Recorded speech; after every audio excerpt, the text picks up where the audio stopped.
Ladies and gents, welcome back. Welcome back. I can't believe a week has gone by already, and we're right back here in the live stream. Why don't we get the chat in here? Come here, chat. There we are. Welcome everybody that's made it early on. I just published a video. I know. I published a video like, what, 15 minutes ago, and here we are already streaming live again. And I hope maybe some of you got the chance to watch it. If not, you'll watch it tomorrow.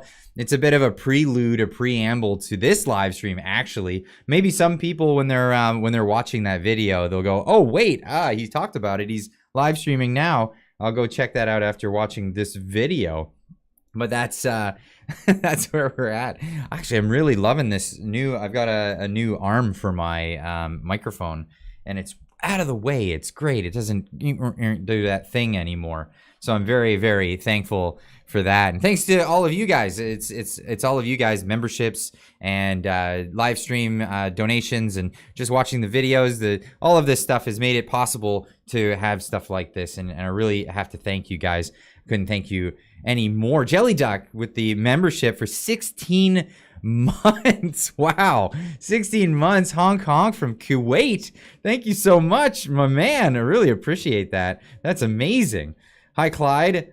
Oh, can't wait. Northern Perspective. Yeah, that's tomorrow night. That's tomorrow night. It was, I had a misunderstanding. I thought we were doing like a live Saturday night, and then it turned out they were doing their live Sunday, but then they're like, yeah, why don't we just do live on Saturday? Okay, sure. Because I take it, I did a video the other day, and I was talking about the new rapporteur, the new judge to be going over the case that, the case of, China interfering with our elections in Canada.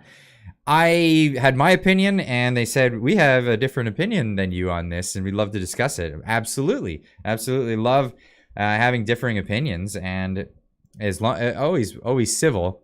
Of course it's civil with them. Amazing. And I'm getting messages here.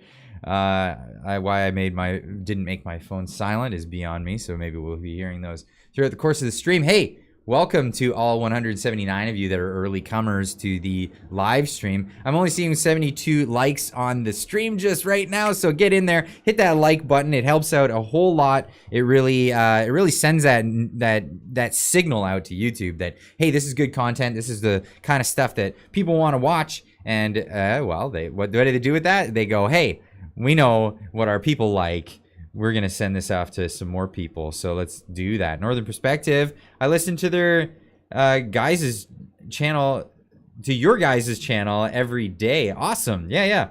They're what a great channel. Go over there and make sure you subscribe if you haven't heard of them. They're in the chat right now. You can hit the little 3 buttons on there, and it'll take you over to their channel, and go give them a subscribe. For sure. Excellent content. And I'll be over there tomorrow. So double whammy. You get to enjoy 2 Clyde live streams in 1 week. It happens from time to time.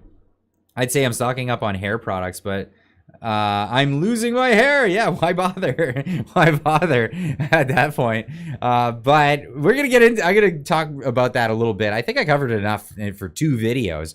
But I think we can talk about it a bit, and that's the WD-40 ban that they're claiming is not a ban. But if you look at it, that's essentially what's happening. That the product, the old-fashioned spray bottle with the aerosol with WD-40 in it, is not allowed in Canada as of January 1st, 2024. Clyde is the bomb, everyone. Well, thank you so much. Appreciate that. We love you. Okay, thanks. I love my brake clean. Yeah, right? So I work in a shop, and we use brake clean in bulk containers, and then we just use spray bottles. And I suppose that's how most people are going to have to do it moving forward, but not everybody has that spray bottle. It'll be a whole investment just to get a can of brake clean anymore, because you'll have to buy the bulk stuff and then put it in another container. Why they're doing this is beyond me. I mean, it really is just to destroy our. How much can they do to just impede all the niceties of life? Just impede all the niceties of life and destroy that. I used to use WD-40 in my hair. Now Now I don't. Yeah, well, it probably won't help. Hey there, Clyde. Hey there, Suzanne. Welcome to the show. WD-40 destroys insects like wasps, kills them instantly. No. You're thinking of Brake Clean. Brake Clean does that, and you got to do. You can't do it with the green can. You got to do it with the red can. It's the only one that does it. It kills them. Woof, right out of the air. Yeah, right out of the air. I've shot them with WD-40. It just maybe fish like them better after that. It's like taking away our plastic straws and plastic bags. Yeah. Well, it is. And there was another case of plastic bags. And we're going to get into this speech from the conservative conference that's going on. And I'm just blown away by some of the stuff that's being said. It's not the usual, like, tone deaf, boring rhetoric. It's like they're actually getting into the counterculture. And I'm so happy to hear it. The last time somebody got into the counterculture, though, it was, Donald Trump, and you've seen what they've done to him in the news and all of this stuff. But yeah, no, this is where people's hearts and minds and all of that are. They want to attack the woke culture, because it's the woke culture that's destroying our civilization. And we really need to go after that. And if you tiptoe and dance around it and don't want to get canceled, they'll consume you. They'll consume you. You'll come out and you do your apology tours, these things we keep seeing people doing. Get over it. Don't apologize. Don't ever apologize to stuff, for wokeisms. If you just stand behind what it is that your convictions are, and stick with that. Yes, awesome Canadian. We can forgive the fact that you're half American. Yes, I am half American. I've lived all my life in Canada, except for 3 years that I lived in Japan, in Tokyo, Japan, and that's the thing. Get woke, go broke still stands, and fact.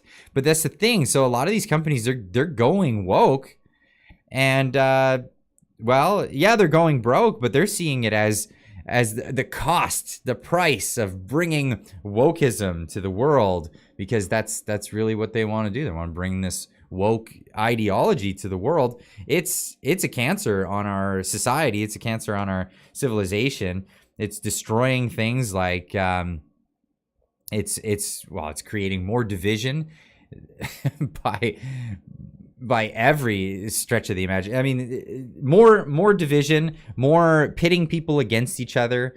The whole purpose of wokeism, the whole woke ideology, it really just separates people.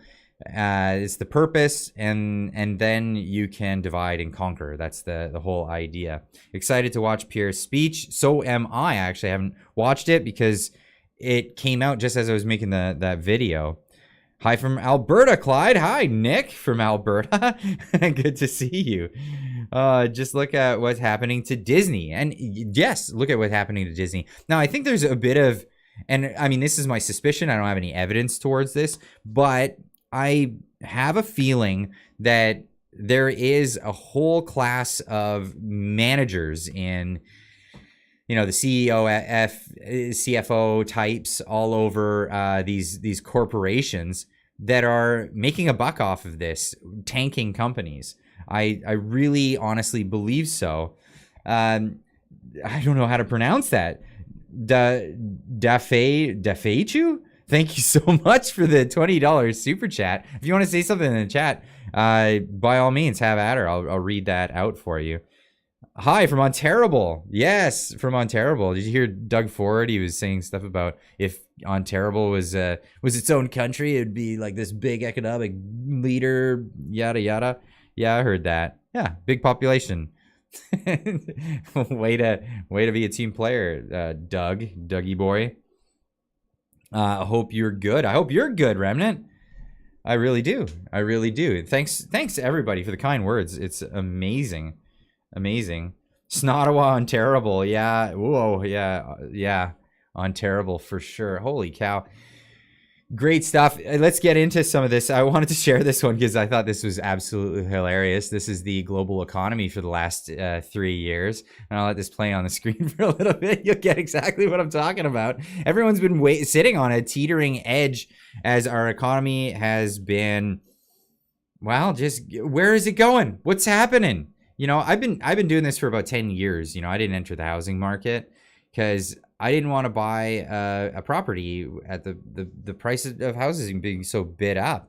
And I thought living in a little town in British Columbia where the houses reached the price of $400,000 for a townhouse, an attached townhouse. I thought that was insane 10 years ago. And I thought, this is a bubble economy. I'm not going to buy in the high because this can't go any further. And oh boy, was I surprised. If I knew how to time markets, wow, I could have made a killing for sure. But I knew back then that $400,000 for a townhouse in a little tiny town was too much money. And here we are. Those same townhouses today are going for $950,000 to $1 million. That's really where we're at. It's really, really crazy. I can't believe it. But I mean, you know, that old like adage, you see it to believe it. Well, we're seeing it. We're absolutely seeing it. And it's just crazy. That actually makes me want to pull up this this Instagram post that I seen. Made me laugh. This is a guy who compares real estate in the US to real estate in Canada and gives a proper assessment of that. Let's have a listen. Square foot guest house versus Fort Worth, Texas. This is a beautiful 4-bed, 6-bath home in Fort Worth, Texas on 9 acres, 7,000 square foot main home. Priced at $1.9 million US. It also has a 1,000 square foot guest house, a 6-horse stable, swimming pool on tons of land. Or you can get this $2.7 million opportunity in North Toronto, Ontario. What an opportunity! Good luck. Take care. Good luck, folks. Toronto, Ontario versus Fort Worth, Texas. This is a beautiful. Make that up. This is just insane. What an opportunity! You get that $2.7 million bungalow. What was that? A little bungalow on a tiny little piece of land. Oh, gross. This is where we're at. That is, if you don't see this market as an over-leveraged, over-speculated, just insanity market, then I don't know what to say about it. I don't know what to say because this is just craziness. It like absolutely is at this point. Absolute insanity. There's no way that this stuff is worth what they're pricing it at. And so this is the thing that really had me curious, and this is this push and pull that I've been noticing in the marketplace right now. Because seriously, look at this. Look at it this way: we have housing prices that are up so crazy, and this is largely due to, well, interest rates being low, so low for so long. That kind of market. The fundamentals of a market like that are the fundamentals of malinvestment. And well, we all saw where the malinvestment went. Went into real estate. Now, I mean, how can you blame people? Your savings is dwindling. Your savings is going by the wayside. Every day, if you're putting money away, you're not making anything on interest because the interest was super low. So you put your money in the bank account, and it just gets evaporated by inflation. And inflation, they've been lying about it for way long. The inflation numbers they've been giving for decades have been out. Real inflation has been so much higher. But it puts you in a situation. Well, where do you put your stuff? Where can you store your money to store the value of it? And people decided, this is a big. This is how markets work. People decide in. I need to make that a little bit cooler. People decide in aggregate what to invest in, and well, they've been putting their money in real estate because look at it going up, and look at the value of my dollar going down. Every dollar should go into equity in the real estate market, and that's what they've been doing, and that just bid the prices up like absolutely crazy. Anasty, how are you? How are you? Yeah, 17% inflation at the minimum if you looked at it in real world terms for inflation. Yes. And yes, Sparks, we are being screwed over. It's absolutely the case. Because when they inflate the money, I mean, they get it first, right? They get it first. They borrow it. They pay it back at low interest rates. Sure, that's great for them, but our savings just gets evaporated and decimated. And most of us aren't like people that can have these big investment funds or anything like that, so we can, you know, we're not investors, so we don't know all this other stuff. Yeah, a lot of people are investing in gold. That's a hard asset that never really seems to lose its value. I was always a big fan of Ron Paul and the things he used to say. So yeah, investing in gold, precious metals, silver, that kind of thing. And no, it's not a commercial coming, but this is what people have been doing with their money. But they also invested in this real estate market. But the really interesting push and pull that I've noticed as this market has been coming to its real, I don't know, the crescendo, I guess you would call it. We have the market prices coming down. Interest rates are actually doing what they're supposed to be doing and bringing down inflation, but they're only bringing the housing prices down. Everything else is still climbing. Everything else is still going up. And a lot of it's going up because of things like the government overtaxing us. The government is adding new taxes. So food prices are going up. Even if they were to fall, the prices would still keep climbing because of the carbon taxes. And as the weeks and months go by, we get closer and closer to the next hike on the carbon tax, because their plan is to have incredibly high carbon taxes, which, of course, carbon tax is a tax on everything. It's an everything tax. You might as well just call it a food tax, because essentially the majority of people's money goes to food in the time of economic downturn. So there's a lot of welcome chart. What's that? Oh, your welcome chat. Oh, it says Master of Snatch, my mod in the chat here. But where was I? Anyway, inflation. Here's the push and pull that's been happening. As the prices of houses have been declining, that's created an environment where investors, because the prices of lumber and the prices of building materials have not been going down as well, but the price of what you would yield from building a home is definitely going down in real terms and very rapidly. And here's that creates a tremendously bad scenario when you also have a housing crisis. There are too many people right now as it is that don't have houses, that are in need of homes. So there's a housing crisis and we have a supply crisis at the same time. And then the government on top of that opens the door to immigration, incredible amounts of new immigration. And I'm not against immigration. Of course I'm not against immigration. I mean, my wife's an immigrant. I'm a first generation Canadian. My parents are both immigrants. Of course, I'm not against immigration, but this crazy immigration that we're doing, we're talking hundreds and hundreds of thousands of people every year. You kidding me? Our census data, they made it. It sounds like they made a complete mistake on this, and they now think that there was 1 million more people than they actually counted in the last census data. Isn't that insane? How do you miss 1 million people? How do you miss that? So we have a ton of new people. So this big pressure on demand for housing. And then we have a pressure this way of supply. The supply and demand are, what's going to happen? What's going to happen? It is incredible to see this go down. I can't predict it because I've never seen anything like this. And I don't even know how to theorize on what can happen, but I know it's not good. I mean, it's not like it's going the other way, where demand's going down and supply's through the roof. That would be an ideal situation for anyone who wanted to buy a house.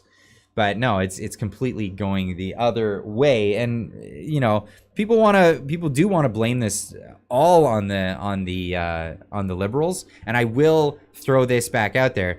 The interest rates were all very low during the time of Harper as well. So, you know, they were encouraging people to get into the market. They weren't warning people that this could be a bubble economy, but neither was anybody else at the time. So just so we're clear, I'm not saying that the housing bubble started because of Trudeau, but it definitely exacerbated the situation, and putting all these other economic pressures on Canada at the same time did not do us any favors. Absolutely did not do us any favors. Trish Prue with the $10 super chat. I heard a third of the price of a home is taxes on a new home. That's insane.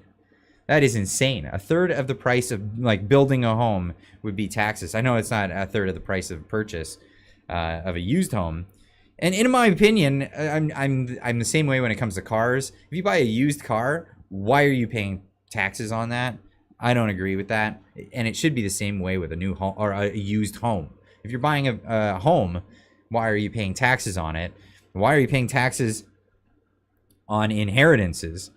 That again is another one where you've double taxed an item, and this goes right into the fundamentals of the government believes that they own all property, that you're just essentially a renter. Harper Time was great to get a home, but prices were going up in general. They were, and there are other pressures here, right? So the Bank of Canada obviously keeping interest rates extremely low for extremely long, and that had largely to do with mirroring the policy of the Federal Reserve in the United States. But that's the way it goes. That is absolutely the way it goes. We got this article from Better Dwelling. Canada real estate could fall 30%, but Ontario affordability won't return. Desjardins says the Canadian real estate correction has produced a glimmer of hope in young adults. In the worst case scenario, Desjardins sees home prices falling as much as 30% in a deep recession. It still won't be enough to restore affordability, especially in Greater Toronto. The institution warns that housing is costing Ontario its edge as the young adults flee to other provinces for more affordable digs. Well, what do you think's gonna happen? What do you think's gonna happen? I don't know. I don't know if it's only gonna end at 30%. That is a steep decline, but it is not. That's not really. Anyway, we're seeing here on this graph, sharp decline there. Tempest, welcome. You're not a new member. I know you've had your membership before, but welcome in with that membership. Appreciate it. Thank you so much. Thin the herd. thin the herd. Well, yeah. Well, I mean, here's the thing. Here's what's really going to happen as things get worse and people can't afford to live in houses, or people can't afford to pay rent and all these things. People that information is going to get out, and that signal is going to get out there, and people will stop coming. So you're going to have immigrants that will end up they'll stop coming, and then you'll have also immigrants that end up leaving. And we've been seeing a whole lot of that for some time now. I'm getting this from Joe Lyman. He's sending this over here. Top 10% of earners estimated average income of $174,000 to $176,000 Canadian dollars in Canada do not qualify for mortgage to purchase the average Canadian home at its current cost of $754,000 per dollar wise. The minimum income required is $180,000. Are you kidding me? In what town? What place is this? Is this all? Can't be all of Canada. The top 10% of earners in Canada do not qualify for mortgage to purchase the average Canadian home at its current cost of $754,000. What do you even do with that? What do you do? Yeah, so this is that sentiment of get woke, go broke, because this is what we're doing. Oh God, wow, that is really sad. That is really sad that this is the case. But yeah, get woke, go broke. We've gone woke with our government. We've gone woke as a nation, and we are going broke. Marty in Kanukistan with the $13.99 super chat. Hello from the Okanagan. What's your thoughts on Pierre's promise he's making to many? Which promise are you talking about? He's got a whole bunch of promises, and my thoughts on this are, I don't think he's going to keep all of his promises. I don't think he will. No prime minister has. I don't think a single prime minister has. The fact of the matter is he's going to be the next prime minister. I don't see that going any other way, but absolutely, that's actually the one question I wanted to ask him. If I ever had a chance for an interview, that's definitely on the top of my list of questions for him is, you know, of all the promises, because every politician makes them, which ones are the ones you're most willing to keep, and which ones are the ones that may be left by the wayside? Of course, we get a politician's answer on that question for sure, but that's the thing. Just a dildo with the $2 super chat. The average Canadian can't afford to wipe. Yeah. I mean, it's gonna get that way. Of course, every time there's a crisis, you see people. I don't know why people do this. They all go to Costco and buy all the shit tickets. It's just a thing that people do. I don't know why. Do you not just stock up on it normally? Like what's with people? What is with people? Yeah, Alex Jones was right. He's predicted all of this stuff for a long time. And Peter Schiff was right. And of course Pierre Poilievre was right. He was predicting the economic issues that we're having today. He was predicting them for some time, and this is where we're at. Because it is just crazy. Just crazy. Hollywood Haywood Jablomi.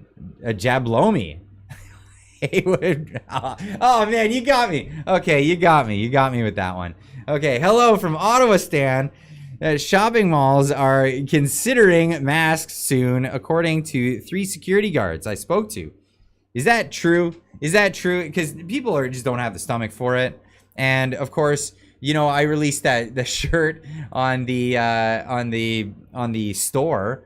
A lot of people loving this shirt. This is the Do Not Comply shirt, and this is to do with that. We're gonna run this one in limited supply at this point, but Do Not Comply is the answer for that. So this is exactly why I put this shirt out there, because yeah, no, don't comply with that stuff at all, because then it comes right back. And if we have enough people that are just like, nah, never doing it, not going for it, and then when they try to implement it and everybody just disobeys it anyway, because here's the thing, even during the time of masking before, people would be in compliance, and then they would see somebody else who wasn't complying, and then they would be like, oh, yeah, why am I doing this? You know, you'd see people taking the masks off, and that's exactly the way to do it. Do not comply. Just stop with the compliance, because this is just it's too ridiculous. We've gone too far with this, and I'm not doing it again. I don't expect many other people want to do this stuff again. So that's why I put that out. But we're getting on the immigration thing. I really wanted to share this thing. I know we have our own immigration problems, but apparently in New York City, Texas apparently has been sending the immigrants that have been coming up at the Texas border, because there's all these sanctuary cities around America that have been virtue signaling with all of that stuff, and calling themselves sanctuary cities, and saying, well, if the people if they'd come to us, we'd totally take care of them. So Texas said, well, put your money where your mouth is. Michael McLean with a $2 super chat. Boo to Crime Minister Justin Falsou. Yes, boo to him. Ralph Lemon with the $25 super chat. Holy cow, thank you so much. If the charge don't fit, you must acquit. Free Tamara and Chris. Absolutely. And I'll tell you what, Tamara's in good spirits. I know Chris is in good. He's always in good spirits, but yeah, Tamara is definitely in good spirits. I was chatting with her earlier tonight, texting back and forth. She's not allowed on social media, but she can do direct communications with people. I mean, you can't ban cell phones from individuals and communication, but yeah, they barred her from social media even during this trial. But we'll see what happens with this, because I just don't see them going through with sentencing them to anything. Chandler D, do you think PP will strike down C-21 other gun bills? That's his promise. But will he do it? My fear is, it's this inevitable, 2 steps back, 1 step forward. They come in, they ban handguns, and then they try to add all this other stuff to the bill, and then everybody forgets that they banned handguns. And then, they're banning AR-15s and a bunch of other things. And, Pierre comes in and he unbans like a few of the items, but he doesn't unban handguns. He doesn't unban all of the other things. And he doesn't undo all of the horrible stuff that even prior to Trudeau, like even some of the stuff prior to Trudeau, it was just ridiculous in the way of like what people are being restricted on, what they are allowed to have. Even with the permittance of having it, the Buttmaster. I had Serbu on for that. He was really funny, explaining how that story came about. But yeah, I hope that's not the case. I hope we can put enough pressure on the Conservatives. We have put enough pressure on them that they're actually coming through and saying all this stuff about wokeism and stuff. So I want to get into this. So let's move on to a few of these things. I did want to talk about the New York situation. So here's the mayor of New York saying that it's a crisis that they're going through now. And wow, interesting opinion. We're getting no support on this national crisis, and we're receiving no support. And let me tell you something, New Yorkers. Never in my life have I had a problem that I did not see an ending to. I don't see an ending to this. This issue will destroy New York City. Destroy New York City. We're getting 10,000 migrants a month. Every community in this city is going to be impacted. We got a $12 billion deficit that we're going to have to cut. Every service in this city is going to be impacted. We're getting... Oh, so now it's impacting people. So immigrants, migrants, like people who don't have things lined up, people who didn't go through the proper channels, didn't come in with an application or any of these other things, they're a big issue now because they're coming to your town. And this is just so amazing to me. The hypocrisy of these people, because here's a tweet from the same guy, Eric Adams. We should protect our immigrants, period. Yes, New York City will remain a sanctuary city under an Adams administration. Oh, and now that it's actually being used and utilized as a sanctuary, oh, how is that working now? This will destroy New York City, he says. Well, how about all the flight of people leaving in droves out of New York City? People who are, the more productive ones that are just tired of paying the taxes, tired of getting robbed, tired of the downfall of New York. And it's actually absolutely happening.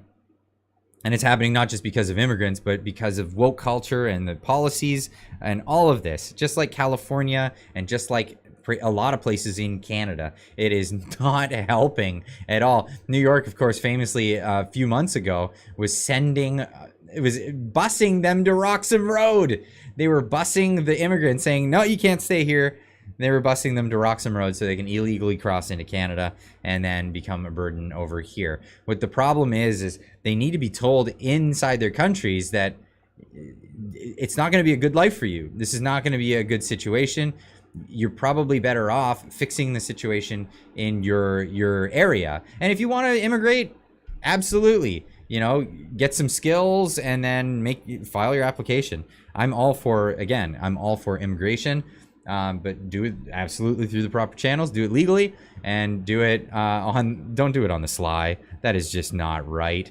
We got Suzanne with has become a member for 5 months and says, keep bringing this crap to light, Clyde. I plan on it, absolutely. I'm not gonna stop. I'm not gonna stop at all. Cody E with a $10 super chat. I make $28 an hour. That used to be a lot. I got lucky and got a row house, 950 square foot in 2020 for $270,000. Mortgage $1K a month, renewing in 2 years. I don't know if I can afford it if rates don't go down by then. That is insane. 2 years? Well, I don't know. I can't predict these things. So in the 1980s, they went up sharply, and they went up very sharply. And the correction was quick. The correction was very swift. But that's the thing. If it's not swift, it's going to be prolonged. And that's the issue here with this all happening in Canada. So yeah, let's pay attention to that. And let's again, moving on with this story. So for those that didn't watch the video earlier, I was talking about this conservative convention that's happening in Ottawa right now. Now, this happens every year. They have the conservative convention, but this is the first time I've heard them doing their speeches where they're actually saying some stuff that's legitimate, and they're getting out there, and they actually let's pop this up. They're actually addressing the woke issue, and this is the you know, it's been the elephant in the room forever. And you know, Scheer didn't want to address it, and O'Toole didn't want to address it. No, it's largely unpopular. Those people are their fringes and whatever. No, they're the average people in the country. The fringe are the woke crew. They're not. That's not the. It's not the norm. It's not the average. And yes, we're seeing some balls coming out of this camp. I see that in the chat. Perry, the balls. Absolutely. It's good to see some balls going on in this. So let's get into some of this stuff. It was right around the 14-minute mark that was something that really got me going. But let's just play some of this. In World War I, we mobilized 620,000 troops, and we were victorious at Vimy Ridge. So a lot of the things to be proud of, for sure. In World War II, we were brave enough to land at Dieppe. We secured our beach on D-Day. Canada's Elsie McGill was the world's first female aeronautical engineer. Our Queen of the Hurricanes oversaw the construction of 1,400 fighter aircraft in Thunder Bay during World War II. So it starts off, and they're talking about accomplishments and things that are things to be proud of. Lenny Brown, how do you purchase your products? There's a link in the description. Not of this stream. I don't know why I didn't put that. I'll put it in the chat right now to the store. You can go check out the store and purchase the products over there. Have a good time with that. Enjoy. I've you know, I put this off forever, but I got that out there for everybody who's been asking. But it's now been made available, so go on, get some and enjoy. Don't forget, we've got the Do Not Comply shirt, and then the new ecological, not environmental. So I'm logical, I'm not mental. So this of course, people are caring about the environment, and they should. People really ought to care about the environment, but not like we're being told to. Anyway, let's get into this again. So again, with the stuff about what we should be proud about, but then they dive into the woke culture stuff, and this is where it really inspired me.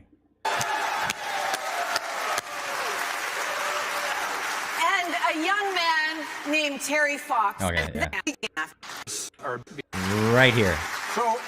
So in the course of 7 decades of service between her and I, our experiences shaped our opinion that Canadian values are being destroyed due to a lack of leadership and a woke movement that panders to narrow special interests.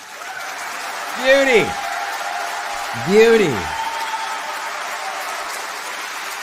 The last Really? The last 8 years have seen Canada falter. Our country's been led by our government that has been focused on virtue signaling, apologizing for who we are, and Yeah, how we don't came to apologize be, for who you are. erasing our history and hurting Canada and is dividing great. its citizens. Canada has lost its place on the world stage, and more tragically, Yeah, in it's the embarrassing. hearts of everyday Canadians. Nous sommes gouvernés par un gouvernement We qui are governed divise by au a lieu government d'unir. that divides Un gouvernement instead qui of utilise uniting. des It's a government politiques qui ne which uses satisfassent policies qu'une that minorité satisfy au lieu only de la a minority majorité. instead Et un of the gouvernement majority. qui ne cherche And pas a de vraies government that does solutions, not look for mais qui real dépense notre solutions, argent but sans penser instead à spends l'avenir. our money Ça n'a without pas de thinking sens. about the future. That makes no The sense. current Prime Minister leads by example with his sense of entitlement, complete lack of personal responsibility, and his innate ability to see endless flaws in everyone else but none in himself. Yeah.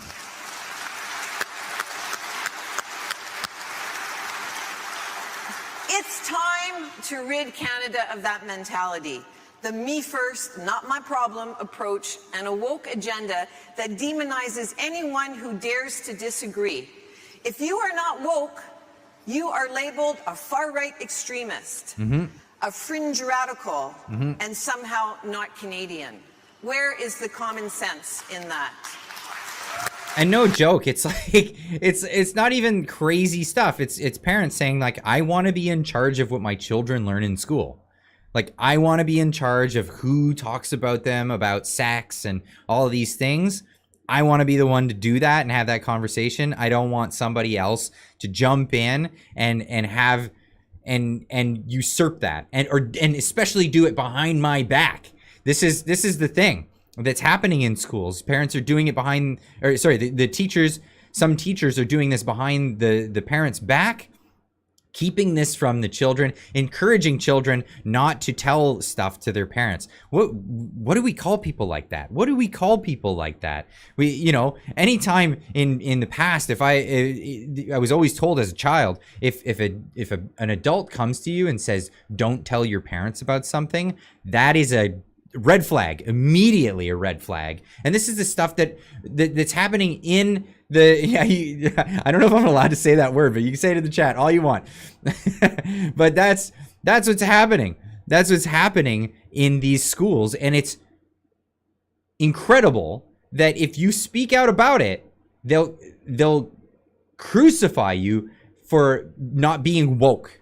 And you're a far right, you're on the fringe. No, these are the values of all Canadians and all walks of life. It is a very small fringe group of gross people that think that this is okay behavior. No, definitely not good. Not good. So let's get into more of this. I really wanted to highlight the one part that she says, and I believe it's right about here. And this one, I had a lump in my throat when I heard this.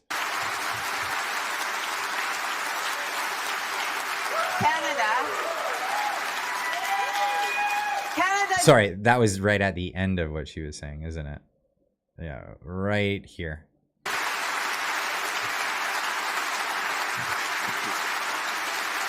No, was it? Where were we? Canada deserves a common sense prime minister who will unite us all, who will recognize, respect, and embrace the differences of this vast country. A prime minister who will make a policy that makes us all better and all better off. One who will bring us together with his vision and ensure there is a place for every Canadian on his team. A prime minister for all Canadians who will unite us by making us see that we count, that every Canadian counts, no matter who they voted for. If Canadians feel strongly about something, a prime minister should listen, not attack and insult them. The idea here is that we live in a society where we should be protecting the individual. The individual is the minority that is being subjugated here, and we need to protect the individual. And it doesn't matter what the identifiers of that individual are. It's all about every single individual. None of this collective rights stuff. No, it's every single individual, and that's where we need to be. That's where we began, and that's where we need to get back to. If thousands of Canadians feel so strongly about something that they get into their vehicles and drive to Ottawa to be heard, the Prime Minister should pay attention. Absolutely freaking lootly.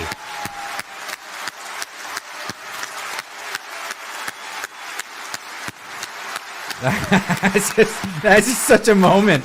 That's such a moment. Oh man, I love that. They just won't shut up. Pay attention. He should pay attention and not run away at the sight of a bouncy castle.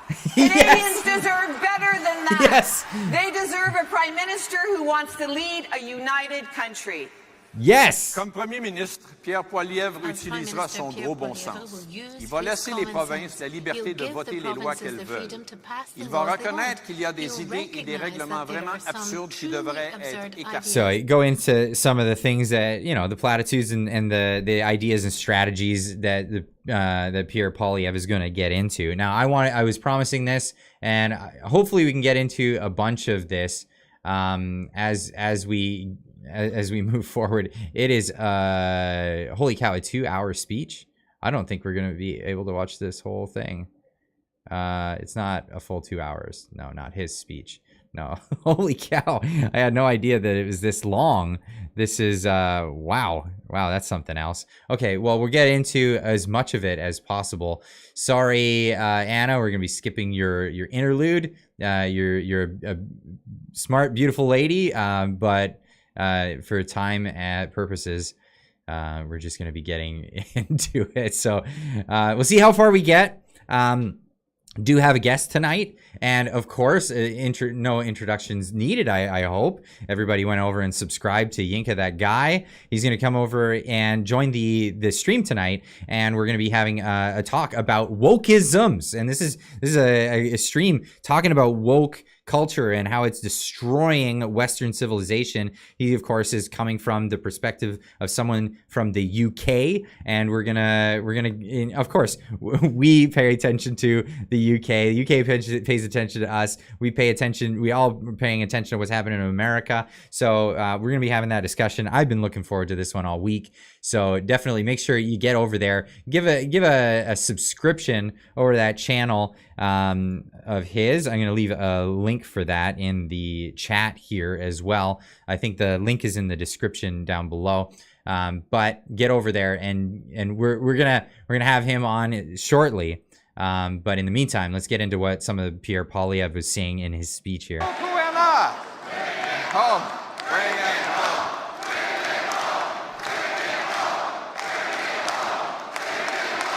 Thank you. Thank you.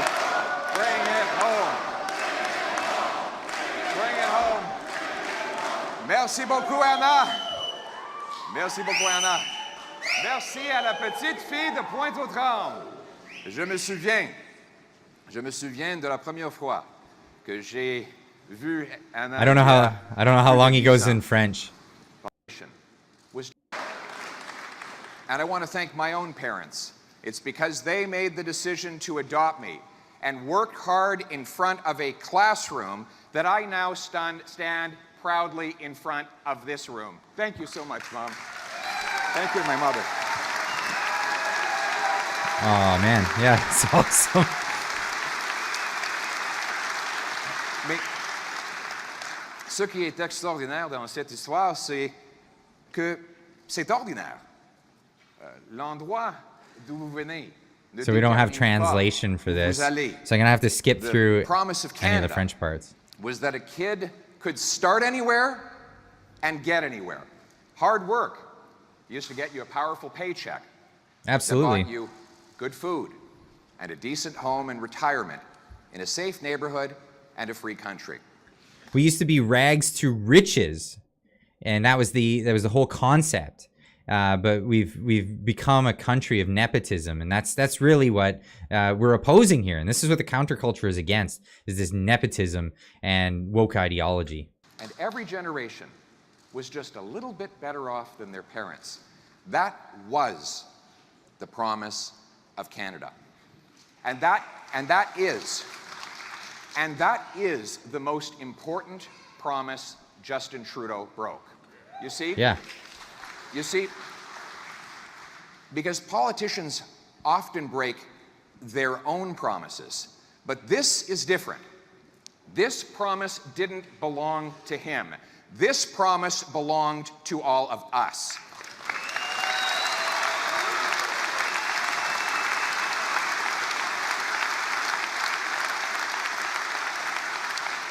But my friends, it is a promise that Canada kept for me, and it is a promise that I will restore for all of Canada after the next election. Yeah, wow. So that actually is the story of Pierre Poilievre, from orphan to prime minister. And we're watching this happen in history. He is going to be the next prime minister of Canada. You know, some people have poo-pooed you poo-poo the PP, right? I've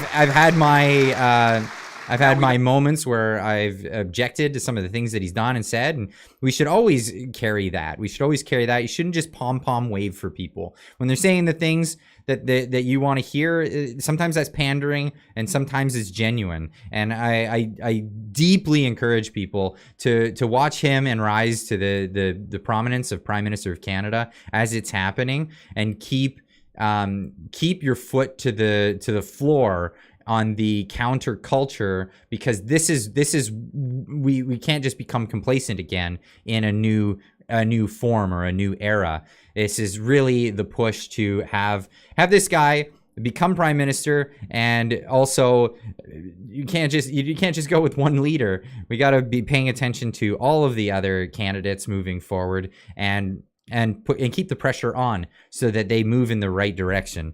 Obviously, what he's saying is they're all the right things, but absolutely pressure on all the time. We don't know when that election will be, but when it comes, Canadians will have only two options: a common sense conservative government that frees hardworking people to earn powerful paychecks that buy affordable food, gas, and homes in safe neighborhoods, or a reckless coalition of Trudeau and the NDP that punishes your work, takes your money, taxes your food, doubles your housing bill, and unleashes crime and chaos in your neighborhood. Laissez-moi All of that is répéter. true. All of that's true. Le choix, c'est un gouvernement conservateur, guidé par le gros bon sens, qui défend des Canadiens qui travaillent fort afin qu'ils gagnent plus et paient moins pour la nourriture, l'essence et le logement. Ou Justin Trudeau et le Bloc. Okay, so he's just repeating what he just said in Justin English, Trudeau or pour in de French. bon, seul le Parti conservateur peut le remplacer pour vrai.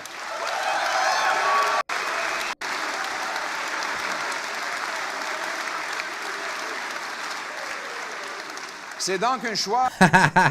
I'm concerned that you'll be out of your second job once the narcissist is gone. No, I won't be out of my job. I'm still going to keep commentary, because I think there are so many issues in Canada and everywhere in the world. I think this isn't going to be the end of it. This is just going to be the beginning of the end of that stuff. And I'm going to be a soldier in that fight. I'm absolutely going to be right on the front lines. I'm going to keep doing what I'm doing, because it's going to be a hell of a fight.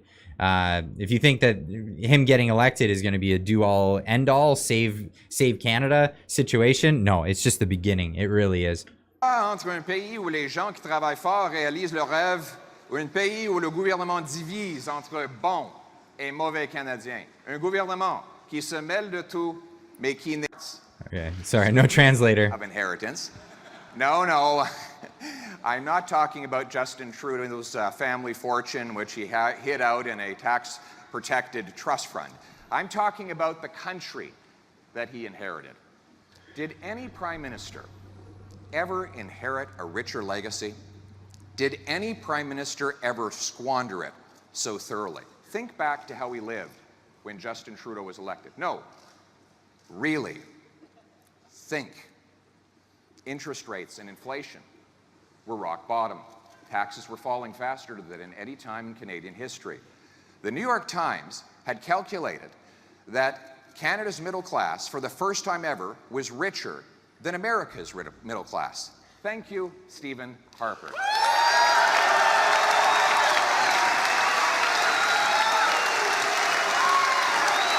So a little bit of pushback on that. In real terms, wages were going up in nominal terms, but they weren't going up in real terms. So even in the time of Stephen Harper, there was, and this wasn't because the fault of Stephen Harper. Stephen Harper's fiscal policies were great. They were really good. They were really good policies. But going from like the 50s onward or the 60s onward, there's been a separation of affordability and real wages in real terms. And I'm not saying that it's his fault, but you know, to say that it was never better, it was probably the best for, you know, the boomer generation that could just, a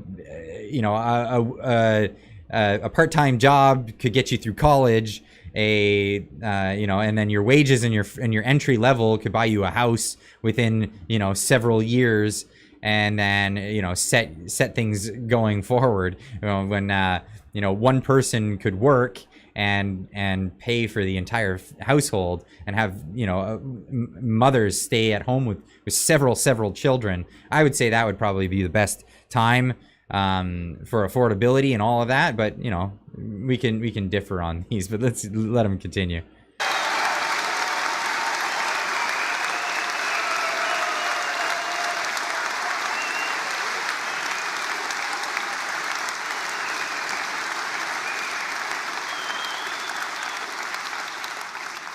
The budget was balanced. Thank you again, Stephen Harper.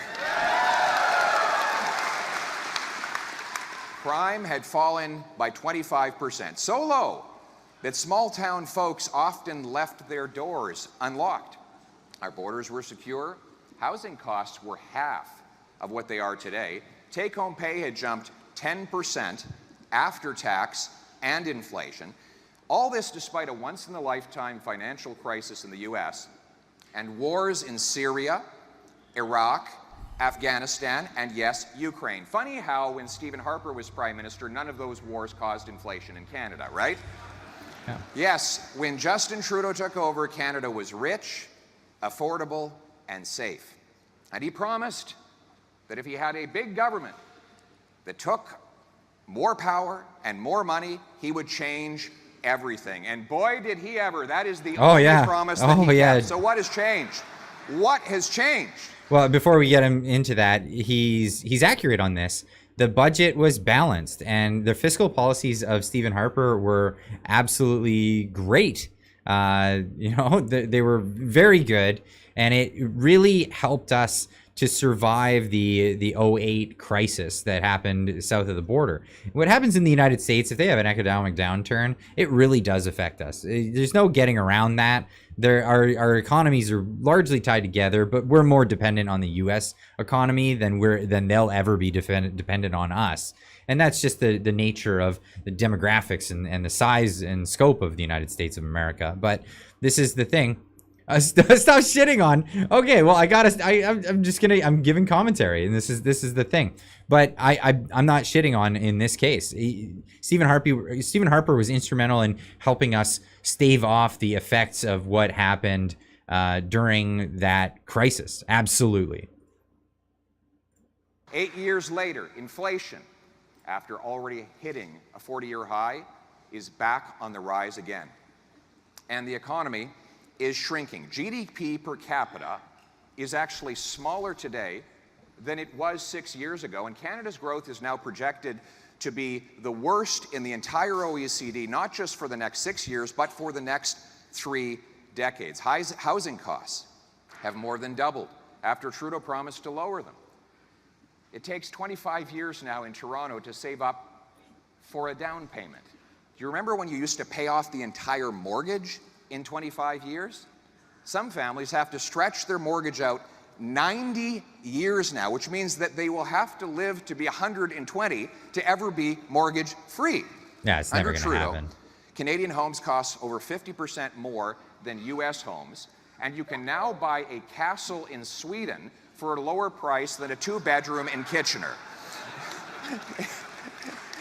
It's almost incredible to say these things, isn't it? It is. But this is life after 8 years of Trudeau. Toronto is now ranked the world's worst housing bubble, and Vancouver is the third most unaffordable housing market in the world. Worse than New York City, worse than London, England, worse than Singapore, a tiny island with 2,000 times more people per square kilometer than Canada. Meanwhile, Trudeau's carbon taxes forced 1.5 million people to food banks, and it caused a fifth of all people to skip meals.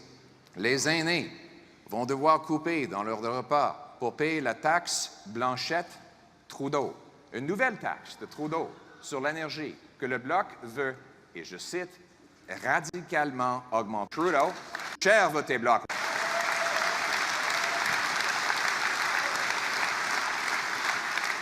And amazingly, Trudeau has doubled our national debt, added more debt than all 22 prior prime ministers combined. Yeah.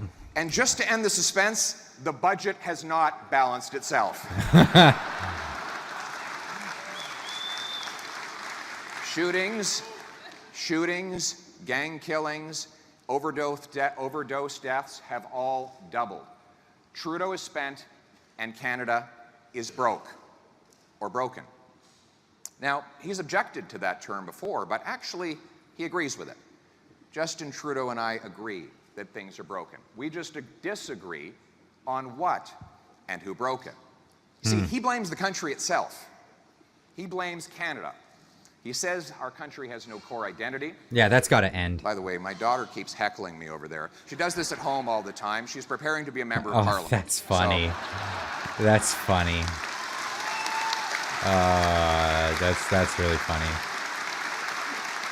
But yeah, the idea that we need to feel shame in our history and our heritage and all of that stuff, that's gotta go. That's really gotta go. I am not ashamed of being Canadian. I am not ashamed of anything that went down in history. You know, people will talk about things like, you know, the slavery was a plight and all of this other stuff. No, we're we as a nation, we were established there was no slavery. There has never been slavery in the entire existence of the history of Canada as a country. It was abolished before we became a country. It's not part of our heritage. Yes, there was that at the time, and we were instrumental in the people who were from Canada prior to Canada becoming Canada were instrumental in abolishing slavery. The English were instrumental in abolishing slavery. The Republicans in the United States were instrumental in abolishing slavery. Yes, I said Republicans because it was Abe Lincoln who formed the Republican Party, where the basis for this party's existence, one of the biggest platform things that they had going was abolishing slavery. Emancipation was the name of the game. And it wasn't done because it was hard, you know, it was an easy, simple thing to do. It cost to the tune, if you changed the currency to current currency prices, it would have been in the billions of dollars to go after slavers and all of this stuff. Yeah, no, we should be very proud of the fact that we come from a society that was the first to end that practice. And yes, of course, we are proud of it. And this, we were instrumental before they abolished slavery in the United States. And we were well known for being the end of the line for the Underground Railroad. We were the saviors as a nation. This we should be proud of. And I'm not going to be apologist for any of that stuff. I'm not going to apologize for the thoughts that, the average things that maybe the first and second and third prime ministers were involved in at the time. No, it was a different world back then. And it was them that brought us the world that we have today. And we should all be thankful for the things that they did. And we shouldn't remove them from the dollar bills. We shouldn't take down their statues. We shouldn't be doing all of this erasure of our own history These are the things that made us great. These are the reasons why people come from all over the world and are clamoring to come to our borders to become citizens of this country.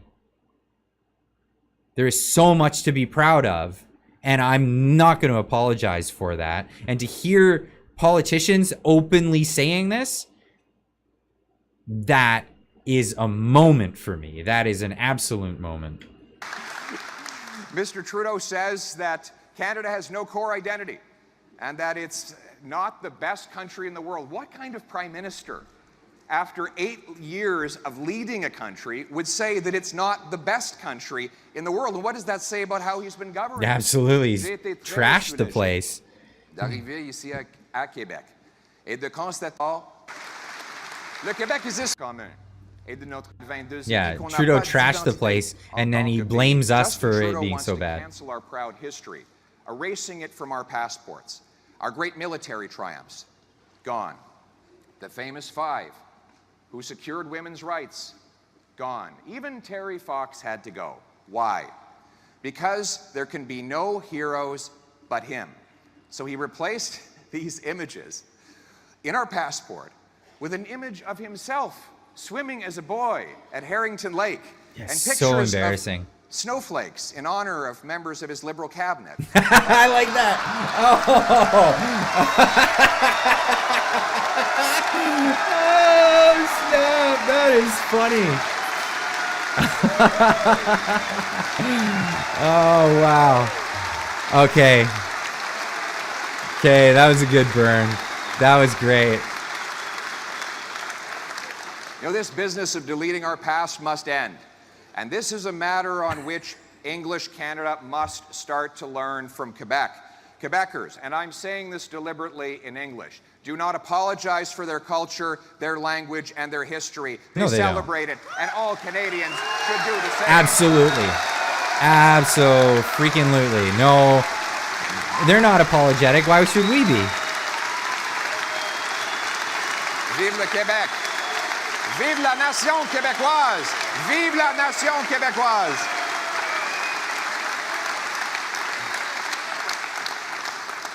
Les Québécois se battent pour préserver leur langue et leur culture. Mon père. Okay, I can't. I know he's talking about his dad, but I don't know what he's saying. À parler français aussi.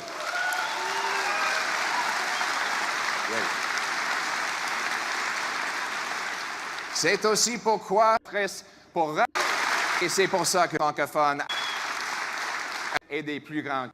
But what is worse than what Justin Trudeau thinks about Canada? It's what he thinks of Canadians. He calls them small, fringe, and angry. Recently in Charlottetown, he said everybody needs to stop picking on him because, quote, it's a really tough time to be a politician. No, Anybody it's have a not. violin? Anybody have a violin? I like that. No, Mr. Trudeau. It's a really tough time to be the 74-year-old truck driver I met door knocking in Bowmanville. Amen. Who just got his eviction notice despite always paying his rent on time. Finding another place will cost him $700 extra per month.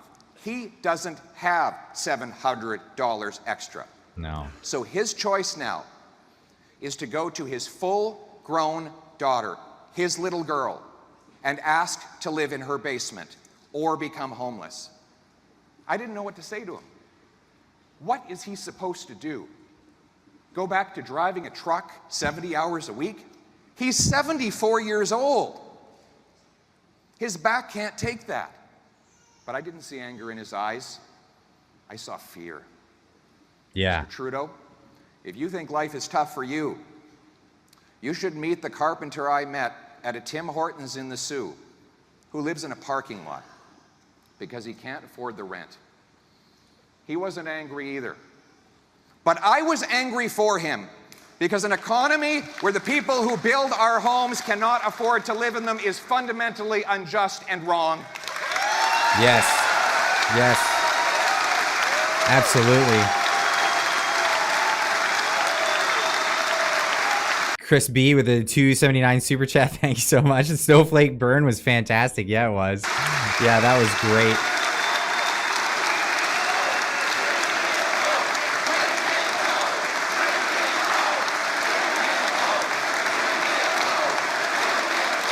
Oh, that's it. That's the slogan now. Bring it home. Bring it home. La famille qui a vu ses paiements d'hypothèque augmenter de 1 000 $ par mois, elle n'est pas fâchée non plus. Elle a simplement peur de ne pas pouvoir payer pour garder le toit au-dessus de sa tête. If the Prime Minister thinks he has it tough, he should talk to our youth. Almost all of them. Almost all of them. We have youth here today, right? Yes, we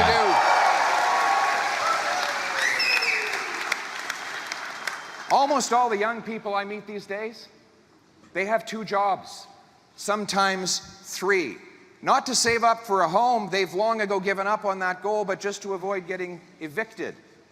They'd love to have kids, but they're running out of time and there's nowhere to put them in their $1,500 a month studio apartment. 8 years ago, their eyes beamed with possibility. Now they have big black bags under their eyes as they drop off another midnight Uber Eats delivery, their 3rd job. Mr. Prime Minister, our youth are not angry. They're too exhausted to be angry. They're overworked. Yeah, absolutely. Steve Hyde with the $5 super chat. History is rough everywhere. Let's focus on tomorrow. Yeah, absolutely. Absolutely. Focus on tomorrow. Yeah, there's things throughout history that people didn't like and were not good. But the perpetrators of those acts are not present, and we never celebrated villains. The people that are celebrated in our history they never were villains. And to turn them around and call them villains is just ridiculous. What it is it's an attempt to replace our culture with something else, or just with an empty void, so that they could come in and I mean, nothing holds us together at that point if they just have an empty void. It's ridiculous.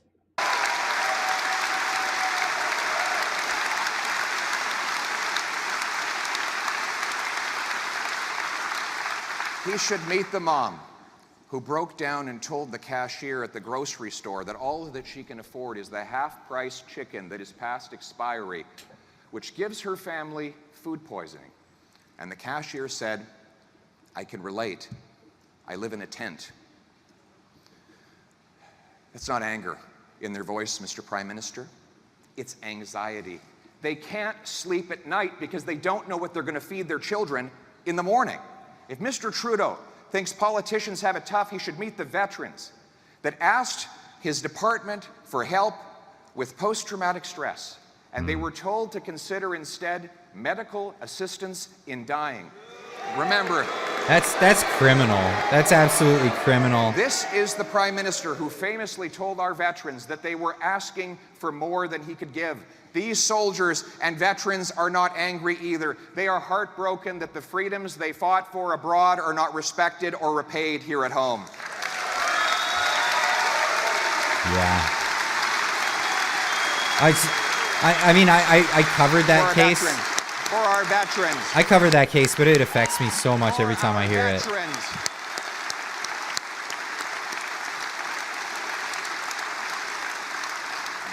And instead of apologizing to these people for the hell he's put them through, Mr. Trudeau instead calls them names. He wants Canadians to blame each other and not him. He divides divides to distract using race, religion, region, sexuality. He thinks that if you're afraid of your neighbor, you'll forget that you can't afford your groceries. You see, Mr. Trudeau and I agree that things are broken. We just disagree on what's broken and who broke it. He thinks the people are the problem. Canadians know he is the problem. That's right. Yeah.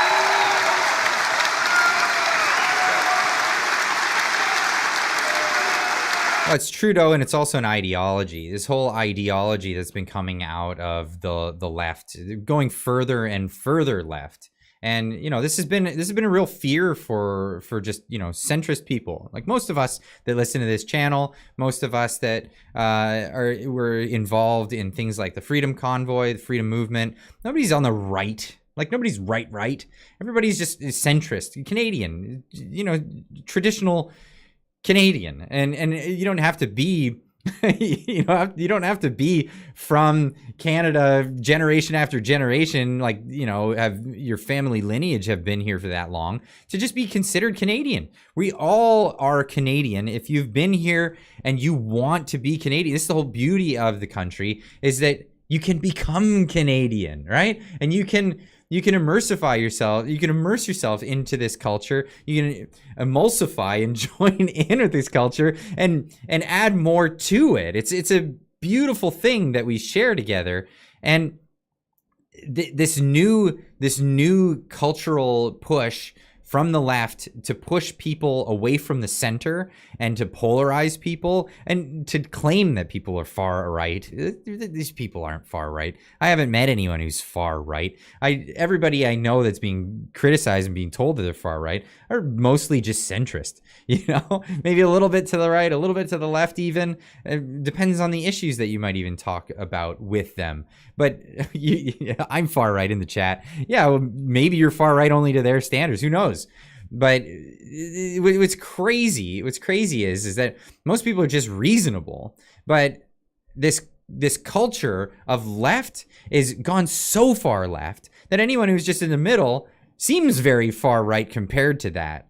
It's unbelievable. G Meister, the $10 super chat. Pop quiz: who pays for Trudeau's and his entire family's meals? Hint: it's not him. No, it's the taxpayer.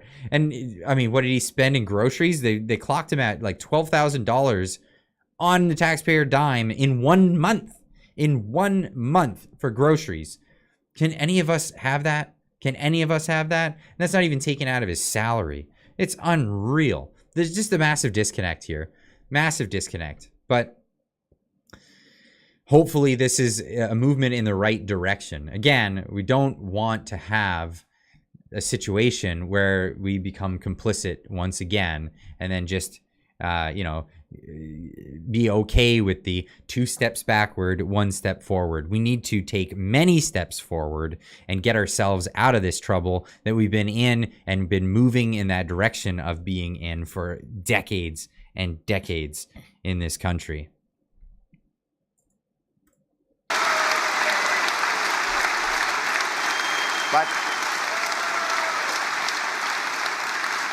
But we won't let him divide us anymore. We won't let him put our country and its people down to push himself up. Canadians are not small or angry. They are big, generous people. They deserve better than this. They no longer have to give up the things that we used to take for granted, affordable homes and foods, to pay for the incompetence and ego of one man. After 8 years, Justin Trudeau is not worth the cost, and he is not worth the country that we know and that we love. Yeah.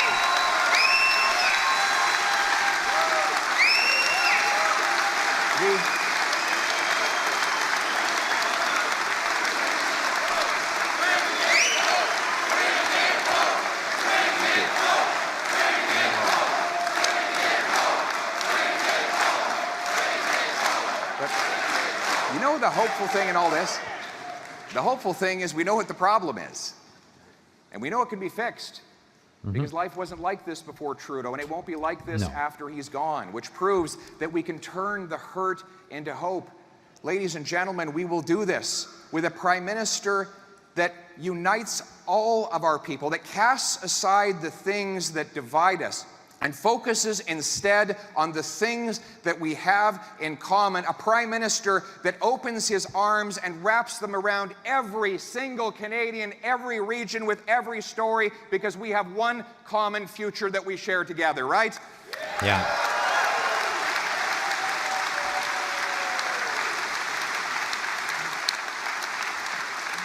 But to get on with the future, you have to have a to-do list. And the first thing on my to-do list is to axe the tax, to bring home lower prices. Axe the tax. Axe the tax. Axe the tax.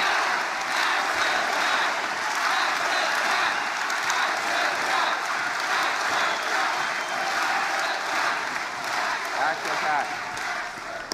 On va abolir la taxe Blanchet-Trudeau. The carbon tax is not just a tax on gas and heat. It's a tax on food. After all, if you tax the farmer who makes the food and the trucker who ships the food, then you tax all who buy the food. And now Trudeau and Jagmeet Singh want to quadruple the tax to 61 cents a litre, forcing seniors to choose between eating and heating. Yeah. C'est une nouvelle taxe fédérale qui s'ajoute à tous les autres taxes sur l'énergie déjà. Il appuie que ça coûtait cher et le donner au fédéral qui cultive ceux et celles des petites entreprises pour travailler. Sorry to all the French speakers out there. I'm just skipping through it. He is just repeating what he said before. De leurs camions et leurs poches encore. Right.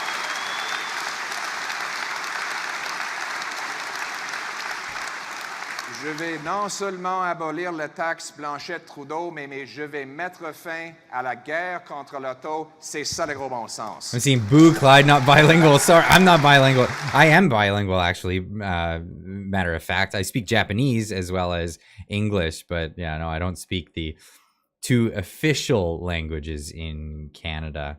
I'm actually curious to find out if there are actual numbers on it.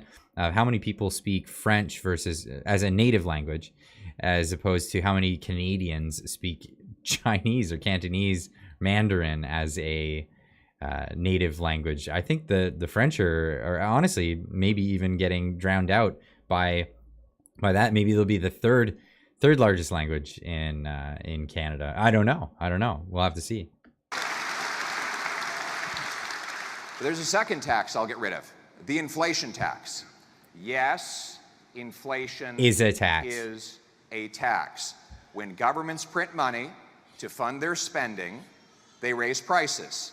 Now, normally with a tax increase, you have to have a vote in the House of Commons to change the law, raising a rate or introducing a new tax, a new levy. That is a rule that has lived for 800 years since the Magna Carta required the Crown get the consent of the people before taking their money. But politicians have since that time found a sly way around the rule. Instead of passing a law to raise the tax and being held accountable for it by the people who pay the tax, they just get their central banks to create more money. Yep. And that money, of course, goes into the economy and bids up prices. It is a sneaky tax because politicians don't have to vote on it. But it's also an immoral tax because it steals from the seniors' savings, the workers' paychecks, and takes food from the mouths of the working poor. It is a silent thief, quietly picking the pockets of the poor. It is there, pulling money out of the wallet of the elderly grandmother as her $100 all of a sudden only buys $80 of groceries.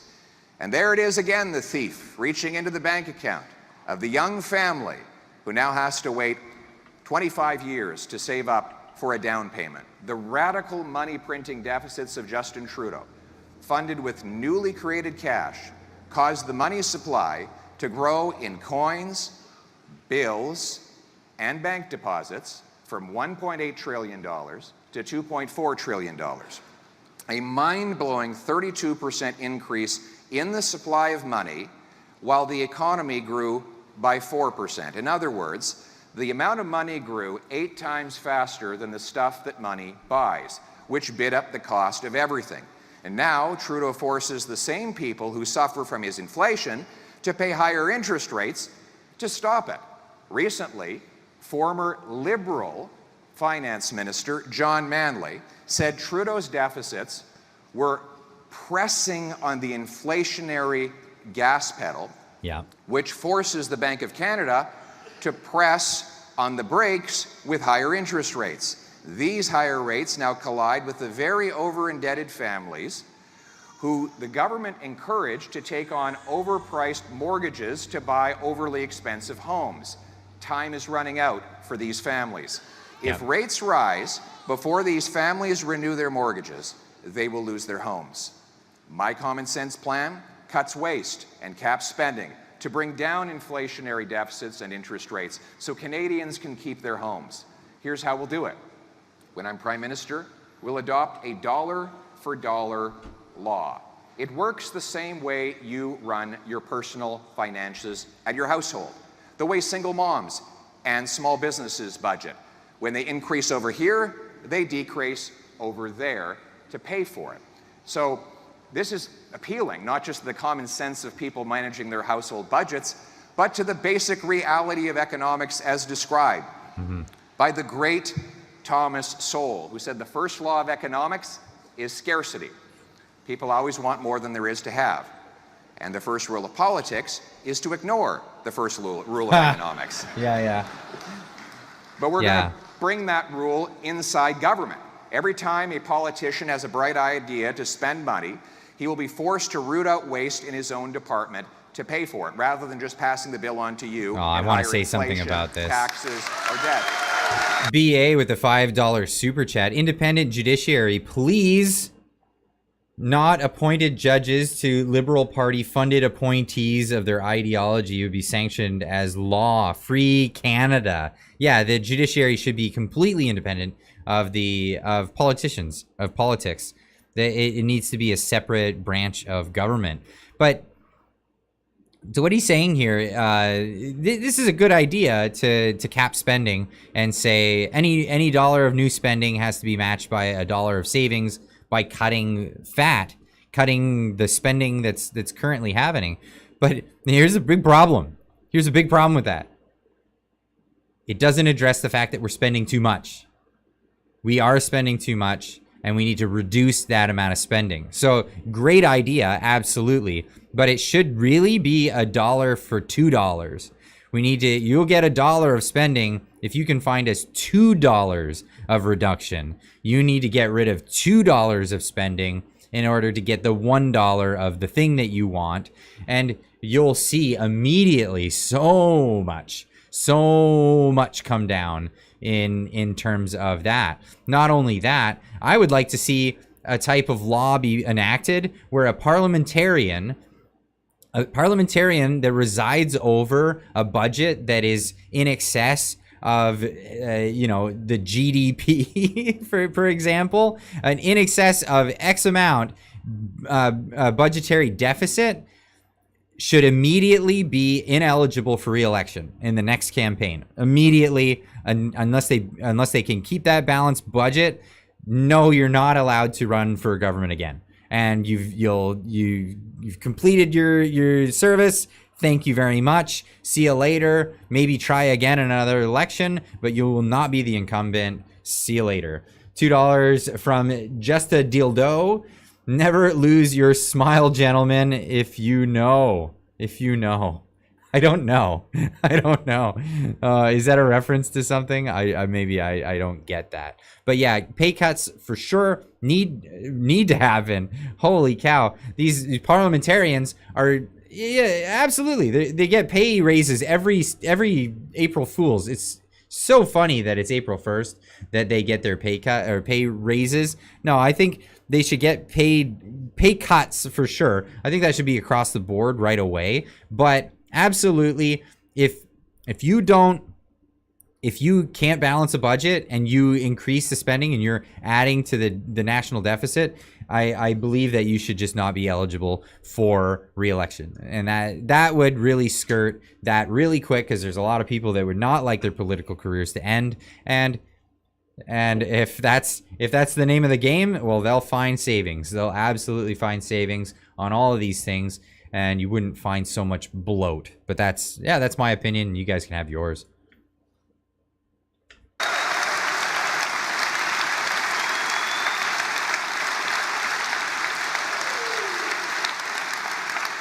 Speaking of waste, we will cut waste. We will get rid of the wasteful and pointless $54 million ArriveCan app.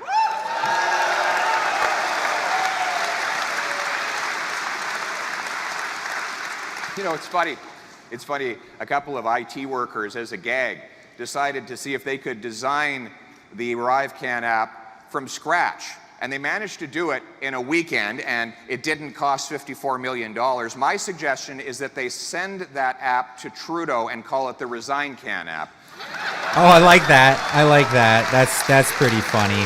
That's, of course, cost way too much money, We'll and end it was the $35 billion infrastructure bank that, despite paying bonuses to executives, has not completed a single solitary project yet. We will stop. We will stop giving money to foreign dictators and global bureaucracies like the Beijing-controlled Asian Infrastructure Bank.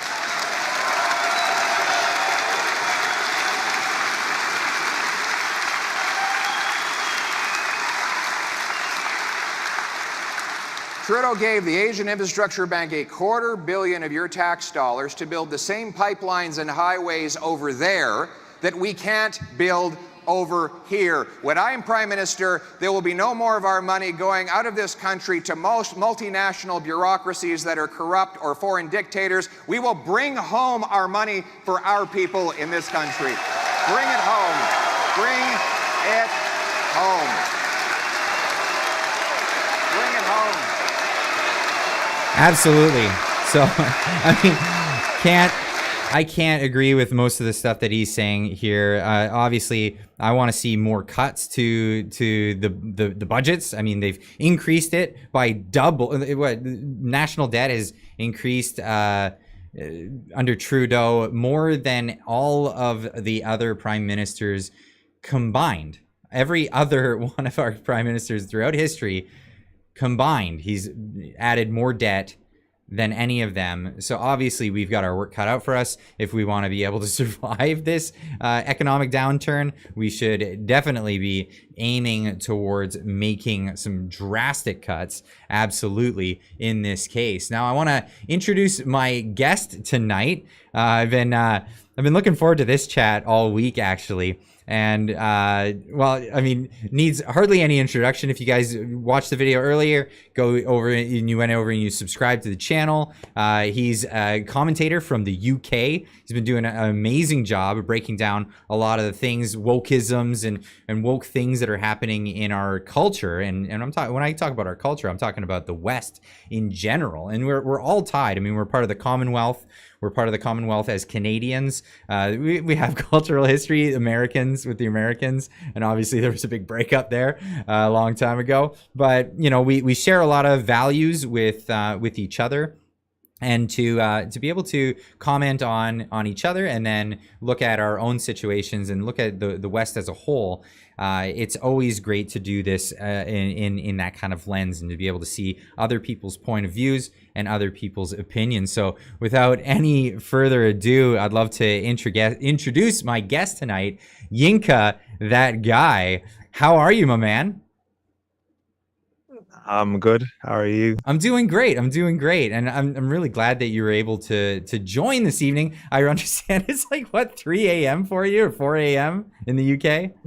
It's very, very late. It's all I'll say very, very late. But you invited me, so I said I was gonna come, so I definitely had to make an appearance. And I really appreciate it as well for inviting me as well. Oh, absolutely. Absolutely. I want to talk to all kinds of people that, especially, well, I like to talk to people that I disagree with as well. It's really harder to get those people on the channel, but you know, to have, I can imagine. Oh, big time. But to have people that are like-minded is always great to meet up with. And especially if people are coming from different cultures, like you coming from the UK, you'd have a much different experience in like how you were raised and all of these things. So like having an opinion on what's going on in Canada. Now, a little prelude to what we were talking about before you came in. We were watching the Conservative, right now in Canada, we have a Conservative leader, a new leadership for the Conservative Party going against the woke Justin Trudeau. He's famously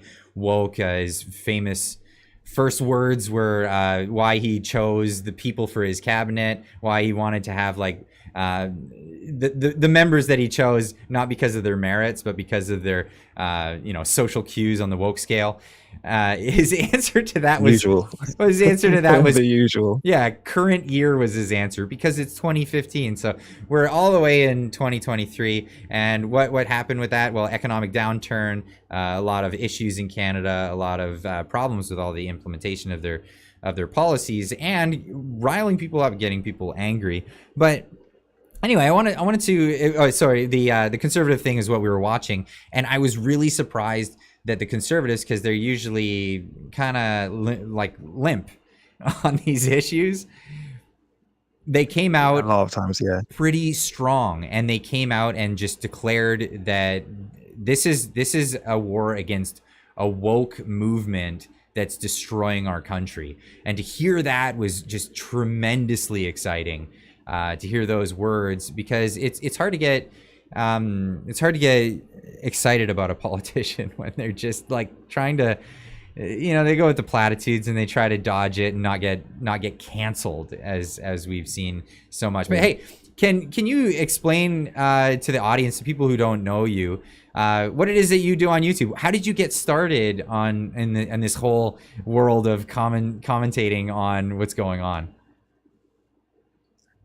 It's just been something over the years I've spoke about with friends. We've had many discussions amongst ourselves. I obviously actually first grew up in Ireland, so I have an interesting background because I'm Nigerian originally, but I grew up in Ireland. I was actually born in France. I left there when I was around 1 or 2. Moved to Ireland, grew up in Ireland most of my life, and then moved to England. And then in terms of the YouTube thing, it's just something we spoke about with friends, colleagues, and I thought it was something that I wanted to speak about to a lot of people, but I didn't know the means of how to do that. And YouTube was a thing. I used to watch a lot of YouTube videos, watching different content creators and things like that. And it was just one day I just said to myself, I'm just gonna do it, and then here I am. Oh, nice. Well, I've watched a bunch of your videos and I like the commentary. I noticed you like to let things play out, and instead of jumping in a lot, you'll give a majority of your commentary at the end. One of your more recent ones, wow, had a lot of views. The Douglas Murray video. Now, this is something that I was talking about earlier today, and this was the not being apologetic of a nation's history. Right. So I'm definitely of the persuasion to say that Western culture is amazing. And there is so much to be proud of in Western culture and all of the things that brought us here. And yeah, we have our sore spots, and what culture doesn't. But a lot of these things get pointed at the fact that there was slavery, but slavery existed in every culture and throughout time immemorial. I mean, it's probably other than prostitution, it's like one of the oldest occupations is slave. 100%. And but here's the thing: England was the starting point from which slavery was abolished, and that is such an amazing thing to be proud of, and the amount of work that went into.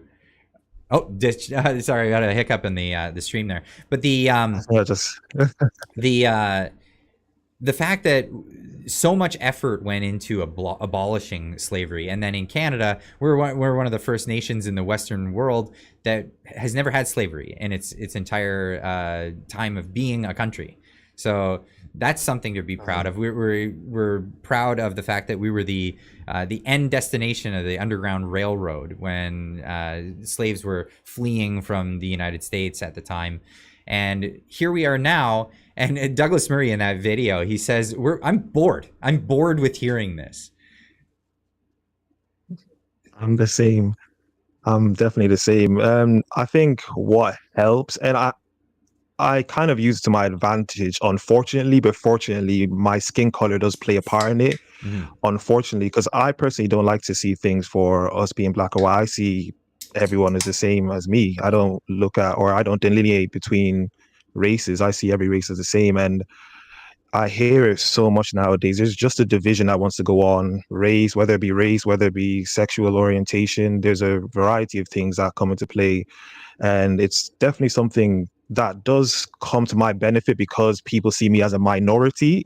Right. But I don't necessarily see myself like that. I see myself as equal to everyone else. And I usually say this in all my videos, that the work I put in, I'll reap the benefits of the work I put in.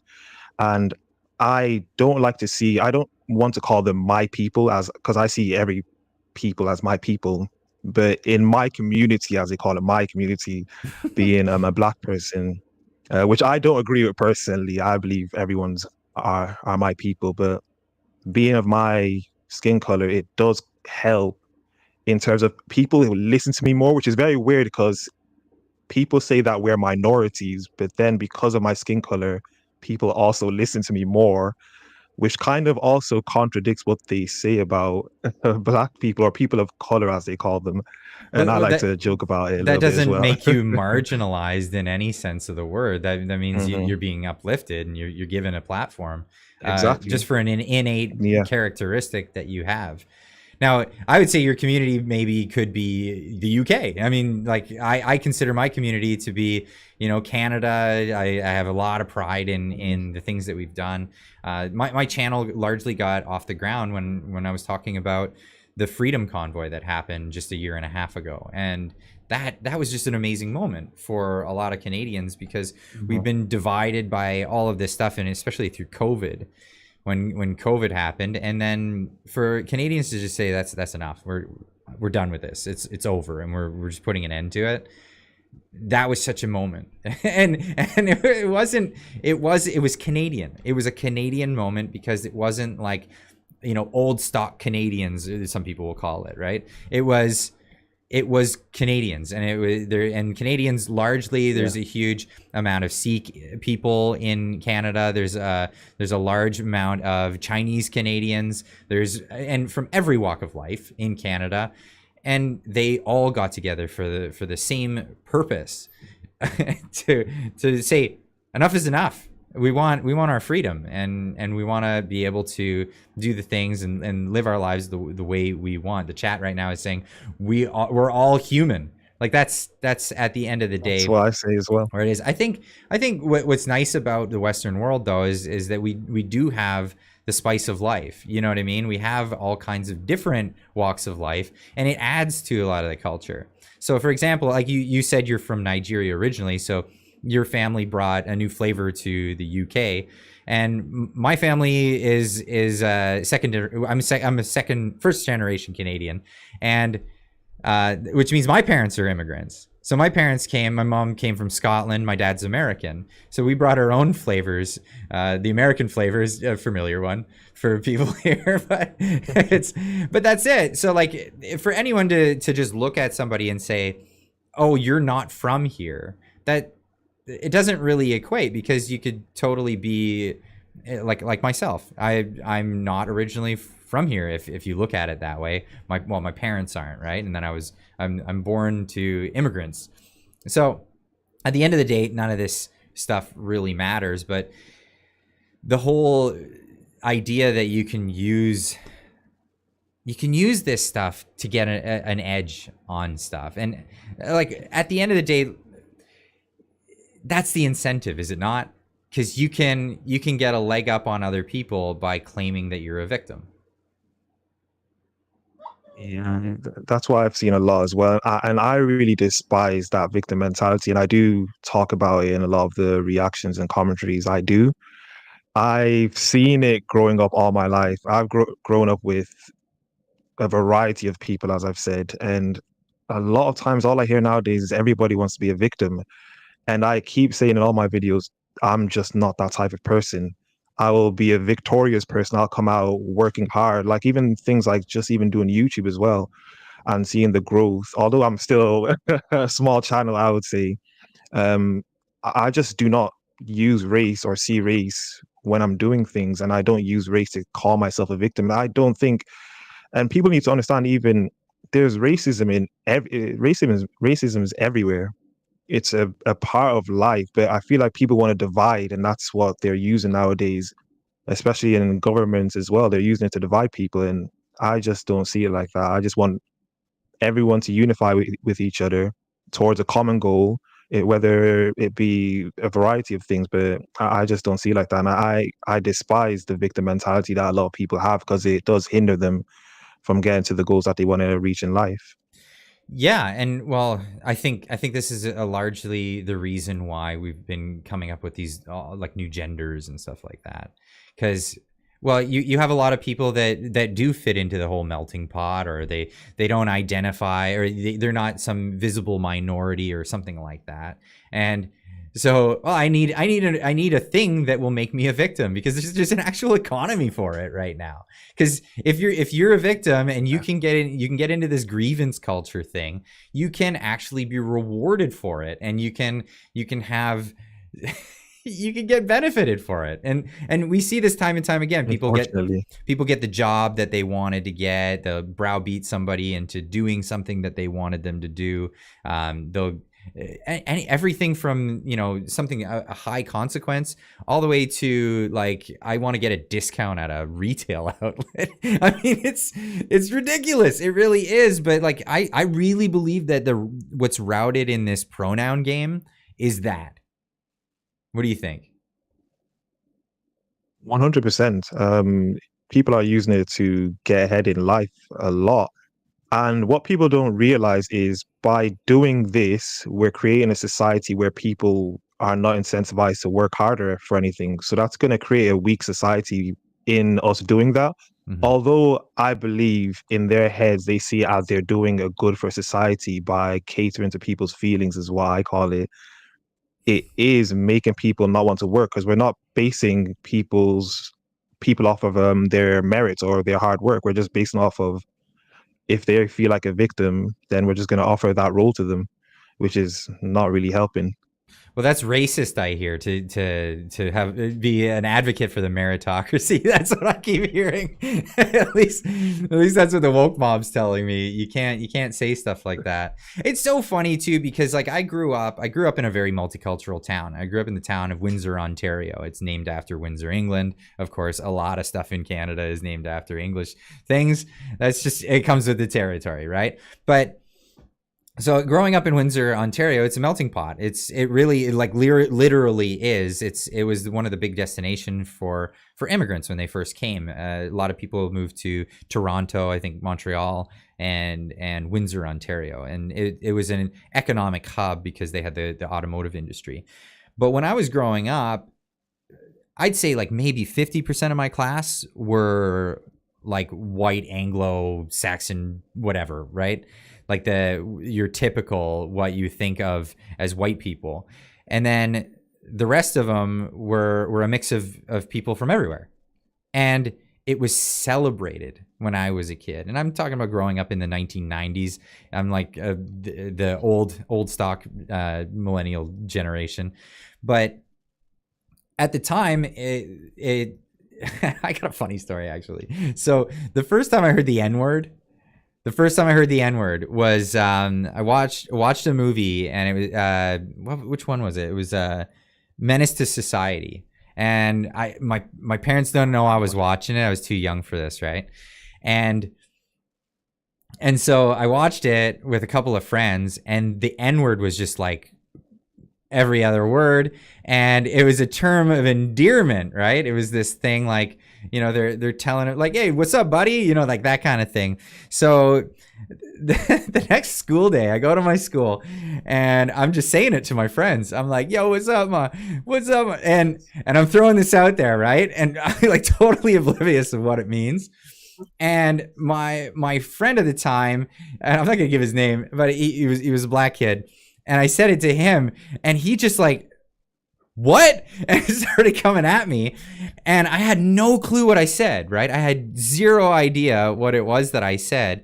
And then, you know, he gave me a soft pummeling, and then he told me, you can't say that. That's a bad word, and it's about black people. And I'm like, I had no idea. I just didn't know. So, I mean, obviously you got over it, but like that's the level of racial prejudice that I kind of grew up with. You know, we had a situation where people were just of all different walks of life. It was never an issue. These things never came into play until adults told us that these things existed. 100%, 100%. And a lot of times, especially growing up in England, I've grown up around where I live now. I grew up around. I'm around a lot of black people, and growing up in Ireland, I've experienced racism in school, in secondary school, where groups of people used to come after me, and a lot of people don't even know this. I've probably experienced more racism than a lot of people, and I don't go around with the same mindset. that a lot of people today actually have, in terms of everything is racist, the institutions against us, everyone's against us, the government is against us, everything is racist. And I don't even have that mindset. And walking around with that mindset, I don't remember the last time I've experienced racism. It's been years, probably when I was 13, 12, and I'm 28 now. And I have not experienced it. I've not seen it in the workplace. I've not seen it walking around on my day to day. And it's just, it really is the media, the governments, they're the ones who are pushing the division. They're the ones who are telling people, you can't get this because of your race. You can't do this because of your race. And then people are slowly buying into it. And it's really unfortunate that that's happening in society. And I think channels like yourself and myself really help shine a light and speak towards these issues, which is really helpful. And I didn't really think I would get to where I am. But as I said, I'm a small channel, but the comments I receive from people is really amazing. I'm hearing people say, I can't say this, and I'm glad that you're speaking up about this. And it's really amazing to see just the comments people respond back to, and I really appreciate it. And it makes me actually see that people really do hear me, and I really do appreciate it. And it's just, there's just too much division going on in the world nowadays. And as I said, people need to unite as one. Well, I agree with that. And I think a lot of this stuff actually breeds animosity. It breeds racism, where racism didn't exist in the first place. When you like, even if it's a situation where somebody benefits because, in the United States, they had the, what were the rules? Affirmative action was the thing. So Thomas Sowell, he called it the soft bigotry of low expectations.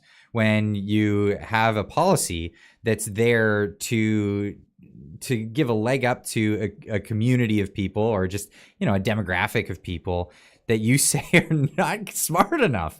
And that's just, that itself is pretty damning. That's an awful thing to say, when you could just say that, no, if they, if you gave everybody an early childhood chance, then you'd probably find that a lot of people would excel on all fronts. Like I think there is issues. There are issues with particular communities in Canada, the United States, and all over the Western world that we're trying to solve with Band-Aids. Like, if we really helped out with communities in getting early childhood education, statistics show that, it doesn't matter if you're Vietnamese, black, white, anything. You'll do good if you have these opportunities for you at an early age, and to just like later on say, well, they're not doing so good, so we're gonna help them out. It actually ends up becoming more of a damning thing, because then you end up with people who are eligible for college when maybe they don't have the aptitude for it, and then they may flunk out, and then you get a higher flunk rate in that demographic, kind of exacerbating the whole situation. And that's where we are today, where they're saying it's a systemic problem. But no, well, in a sense, it is a systemic problem, but it's a problem where it's the negative effects of the good intentions, or the good intended policies, right? But so yeah, I'll go ahead. Sorry, go ahead.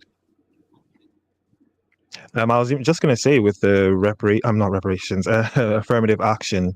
Yeah, that's true. It, in a sense, is saying that you're too stupid to get into this position, so I need to offer you this for you to get into this position. And as you were saying, and I've seen studies on it, because of affirmative action, they're putting people into places or into positions where they can't actually do good at that position, and then they end up losing out on that position. And it's true, it kind of creates a cycle of, well, now they're going to say it's the system, but it really is you offering them affirmative action, putting them into that position, and then they're not able to compete in that position, which is the system, but isn't really the system in a sense. But and it breeds, what you were saying, it breeds racism too, in that sense that people might come in and say, well, look at them, look, they couldn't do it, and that's why, because they're, and that's awful. It creates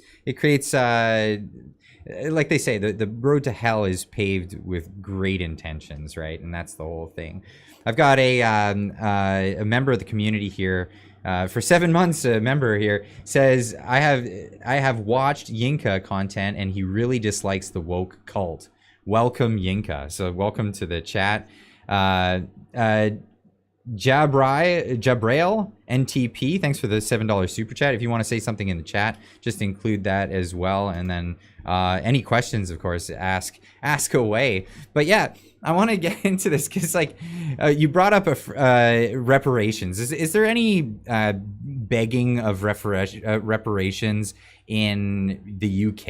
I'm not familiar with that whole situation there. We know what's going on in the US, and that's a shit show, for lack of a better term. Because obviously it's people who never experienced slavery asking for money from people who never committed slavery. And I understand, like, there's arguments either way, but I just don't see that being a just thing. Like in Canada, we gave money to Japanese Canadians who were interned, like the actual people that were interned in the internment camps in World War II. And that's a justice that, I mean, money just doesn't repay the time that was taken away from them. But is there any sort of movements like that in the UK? Yeah, in the UK, there's the same thing happening. As I said, the West is this. It's the same thing everywhere, and they're doing the same thing here, where they're saying that Black people deserve reparations. And one thing I say to that is, where do we stop and where do we begin? Because Black people are not the only people who suffered under the English. There was a variety of countries who've suffered. I would argue that every country has suffered the same thing. So who do we start giving reparations to? And how do you even calculate the cost of who it goes to? Then you can argue that there's mixed race people, which half of them, who's paying to who from a mixed race person. Yeah, there's a variety of ways you can take the argument, and I just think it's just stupid, to be honest. Well, you make me laugh there because my mom's from Scotland, and the Scottish historically had a really, really rough time when it came to the English, and there's no question about it. Same with the Irish as well. Absolutely. Same with the Irish, and people never mention that the Irish suffered in America as well, but people never mention that because they're white, so you can't mention it for them, and it's like they experience racism as well. Yeah, and it was actually when John Kennedy was running for president, that was a big thing. It was like, we're not going to get a filthy Irishman in office, are we? Yeah, that's a thing, right? That was a thing. Steve Hyde, $5 super chat, says, people coming together scares the powers that be the most. They want us angry with each other. And I couldn't agree more with that. And that was like the whole purpose of this ideology of wokeism. And like I said, they're just pitting more people, creating more groups that could possibly be mad at each other. 100%. It's just all divisions, really. What is, while they're at the top of everything, and they're probably looking at everyone laughing at what they're creating, and while everyone is here fighting amongst each other, they're taking all the money and they're taking all the resources, and we are here fighting amongst each other over things that we don't have control over, things in the past that we can't necessarily even get back. And it's just all a mess, to be honest. Incredible. So, I'm just thinking about a bunch of different things here all at the same time. So people of the channel know this, but you probably don't. I used to live in Japan. I lived in Japan for some time. My wife's Japanese. We met here in Canada, and then we moved over there because I wanted to learn the language and the culture and be able to speak with my in-laws. So when I was there, it was a funny thing, and I had another friend. We would do this sometimes to just joke around with people, but it's kind of famous, the gaijin in Tokyo or in Japan. There's the weeaboos or the weebs, right, that really want to be Japanese and don't speak to each other. This is really weird animosity or weird thing, but then you'll get like little cliques of foreigners or white dudes or whatever in Japan. But I had one friend, when we'd be walking the streets of Tokyo, if we saw someone to try to avoid us for that, we'd be like, "Oh, hi, fellow white guy, how you doing?" It was just like a joke, because I mean, you stick out like a sore thumb in the middle of Japan, right? It's the way it is. right? But how is it for you? I mean, because you're English, but obviously you're in a country that's majority white.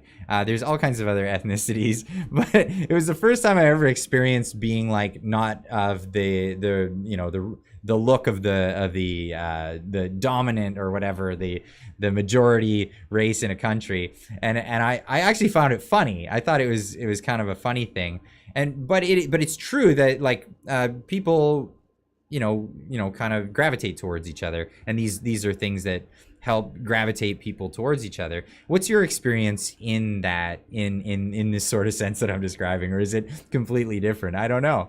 Mm. Yeah, in the UK, in England, it's completely different. We do have quite a mixed culture. We have a variety of races here, so it's not like you would see a lot of other black people in England. Japan, I can understand where they're coming from because they don't have many other races there. But in England, we're mixed pretty well here, similar to Ireland as well. I think Ireland's a little less, but England is. We have Indians, Jamaicans, Nigerians, Congolese people, Asians. We have a variety of races here. Yeah, it's amazing because a lot of people just say black people, but they don't think, just like white people. You just say white people. It's this giant demographic of human beings throughout all of anthropology, right? It's like travel through Europe, there's completely different diverse cultures all over the place, so to lump people into a group of black people is just unbelievable. Even with Asian people, you have Asians all over the place in completely different cultures. I know because my wife's Japanese, so I know the way they view Chinese or Koreans and all of this stuff. It is Similar to myself, my girlfriend's is Indian, and I understand like the differences culturally, even with Asians as well. When people say, "Well, this is Chinese," I even know differences as well between like the writing of Japanese people and Chinese people, Korean people, and the language differences as well.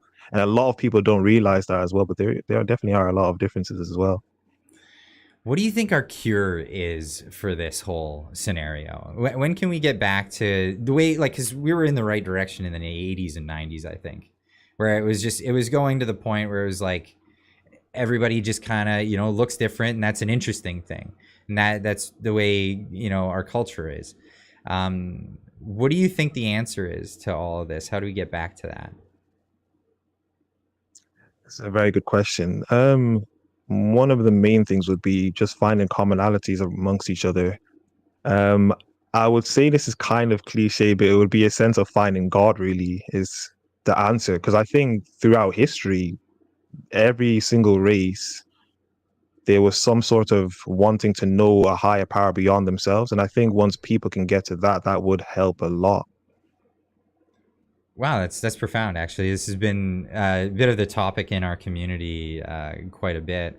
I've let everyone know I was raised Christian, and I'm not an atheist. I'm agnostic, so I don't really think about it much. It's never been one of those things that's really. But as I've gotten to know a lot of the people in the community, I've talked to a lot of people that find their solace in God. They find their grace through the grace of God, whether it's the Christian religion or other religions out there. And I found so much merit to it. Like, even though like it's not a big part of my life and it's not a big thing, but I definitely I've come to grow a tremendous amount of respect for pious people, or people who believe, and people who use that as a motivation in their life. So absolutely amazing. I just I have an admiration for believers and people that well, more than just believe, but actually like make that part of their way of life. Yeah, 100%. It's something I'm still even learning along the road. But it's definitely just really finding commonalities amongst each other. Once we can do that, we will all push towards work towards the same goal. And when we're working towards the same goal, there wouldn't be division amongst each other. But right now, we're all trying to fight for different things. We're all fighting for so many other things, and we're blinded towards the goal that we should be fighting towards, and it's just commonalities amongst each other. So what's your goal for your YouTube channel? I showed this earlier. So this is your channel. Yinka, that guy, awesome graphics. I think it's fantastic. Your viewership is just off the chains. A lot of people tuning in to all of these videos that you're putting out. I can see that this recent one, 1.4 million views, is amazing. Hopefully our community can get that subscribership up a little bit. Hopefully a bunch of people from this chat and from I'll post this video later. Will come and join over there with you. But what's your main goal? Like, where do you think that this channel will take you? I'm still learning as I go. I'm learning a lot about YouTube because I've started, I think, just get into a year now. But the main goal is just to spread the truth to the world, really, if I can reach the world. But it's just to spread the truth, really. Make people laugh along the way, because sometimes I try to make it a bit entertaining. But yeah, that's the main thing, really. That's amazing. I've really been inspired by your work. I had other people in the community point you out and say, you got to get this guy on. He's great. He's got a great attitude and a great perspective on this stuff. And of course, we're fighting this wokeism, right? And it's a big battle. Wherever you think that it's coming from, whether you think it's coming from the left, which I happen to believe. I mean, there's a lot of historical references. Perhaps one of the things you can react to is why am I forgetting his name? Bezmenov, Yuri Bezmenov. I don't know if you've heard of that. He was a guy. I've not. I'll look him up. Oh, actually, okay. Well, he's a guy who's his thing was he was a Soviet espionage guy, worked for the KGB in the 70s or whatever, and he defected and he moved to America. And he went on speaking tours talking about what exactly the Soviet Union was planning in their espionage. And he says, it's not what you think. It's not as fantastical. What they're doing is, like, they don't have the fancy cameras and they're not doing James Bond stuff.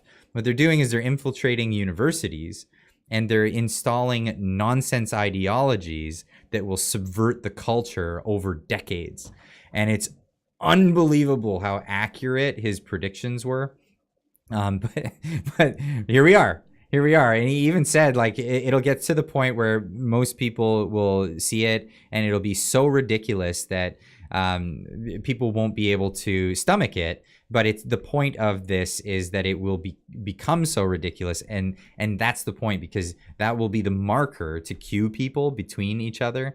Because you'll be able to know who doesn't fulfill the ideology, because without that subversion, they'll be put off by it. So I think that's where we are. I really encourage you looking into that stuff. Yuri Bezmenov. I'll send you the details about that after. But yeah, please do. Yeah, I mean, just the ability for people to have predicted this. Again, I see a lot of the stuff like Ben Shapiro that you've been watching, Charlie Kirk, and these guys also predicting it, but not quite so far off. But yeah, definitely stoked to have you on the channel. Anything you want to tell everybody, like visit your social medias, any of that stuff, where can people find you? Yeah, I'm still building everything right now. As you've said as well, you can find me on every single social media at Yinka that guy. So Instagram, Twitter, and YouTube. I'm trying to build up my Twitter now, but I'll just do it organically, hopefully. But yeah, you can find me everywhere on Yinka at Yinka that guy. Awesome. So I'm going to close off this stream for everybody that's been tuning in. I want to thank everybody that came out and has been watching with us. Thank, of course, my special guest tonight, Yinka that guy. Everyone get over there. I'm going to put a link into the chat right now, and then I'll put a link into the description as well. I don't know. Are you a Discord user, Yinka? I don't. Oh, you don't? I don't Okay. use Discord. I probably should start using it. Okay, because we have a community and people get together on the evenings on Fridays and go in and have chats. And you're always, of course, welcome to join us in there. And I'd love to have you again as well. But everybody get over there and follow Yinka that guy. Excellent commentary on the woke ideology and all the stuff that's been going on throughout the Western world. Obviously, the outside of the Western world, they're not really adopting in on this stuff. But get over there and give a subscribe, give a follow on Twitter and all the other social medias. And I want to thank everybody for coming out. And again, thanks again, Yinka, for joining. Thank you for having me. All right, everybody, keep on trucking.